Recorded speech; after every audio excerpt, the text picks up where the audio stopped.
Dr. Mark Changizi here with your Science Moment. Let's suppose that people were worried about a tidal wave.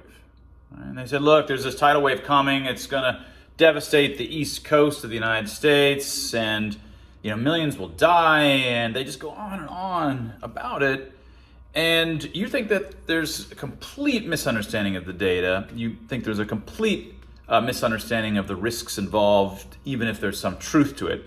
And you also are completely against the notion of violating civil liberties en masse and doing all of these sorts of interventions that everybody's demanding that people do for the risk of this tidal wave that's going to be coming over the next week, say, or whatever it is.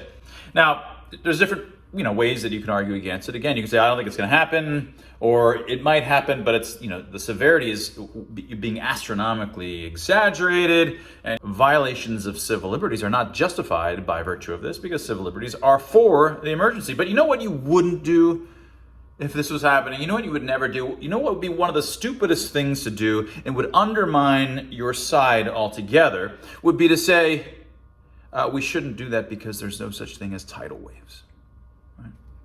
Imagine how ridiculous one would look to argue, hey, there's no such thing as tidal waves. Now, even if, I suppose, one really believed that there were no such thing as tidal waves, well, is that the time to bring that up? There's all these great arguments because the entire world has seen tidal waves. They've seen videos of tidal waves. It's literally believed by everybody. So even if you believe there were no tidal waves, is that the argument you're going to lead with?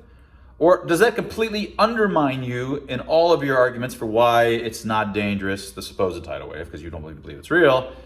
It's either not going to happen, or it's not that dangerous, or it's not just, or it doesn't justify violating civil liberties. Right? You're just going to go say, oh, there's no such thing as tidal waves. It completely undermines your position. Now, does this sound a little bit crazy? Like, why would anybody have this kind of view? Why am I talking about it? Because it's exactly what there's no such thing as a virus folks have been doing for 2.5 years. Oh, Mark, you're controlled opposition because you seem to think there's this field that's virology and it's actually real. Oh, you actually don't. You actually think there's viruses? They've never been isolated, blah, blah. This utterly undermines the freedom movement when you have folks like this. It completely undermines the movement. And the fact that these folks don't realize it is even worse in some sense. I can imagine people saying, look, I don't even believe in viruses. Here's all these reasons. But it's not the right thing to bring up, because if you had any social antennae at all, you would understand this is not how you go convince people. You don't convince people by saying, oh, there's no such thing as tidal waves. Once you realize that the epistemic state of your opposition is such that they all believe in some particular thing, and in fact your own side does as well, that's not what you lead with. That's not how you convince anybody. So such a person would say, well, okay, I believe this, but I can't lead with that because it's going to sound crazy. And this is not how you get them to believe that. To do what I need them to do, to respect civil liberties and stop doing these things, is to argue on terms that they understand, not completely get them into this pet theory that I've had that this thing doesn't even exist, right? So we need folks on the pro-freedom side to grow the F up and stop pushing their theories, their pet theories. Even if you think they're true, that's fine, but this is not the time.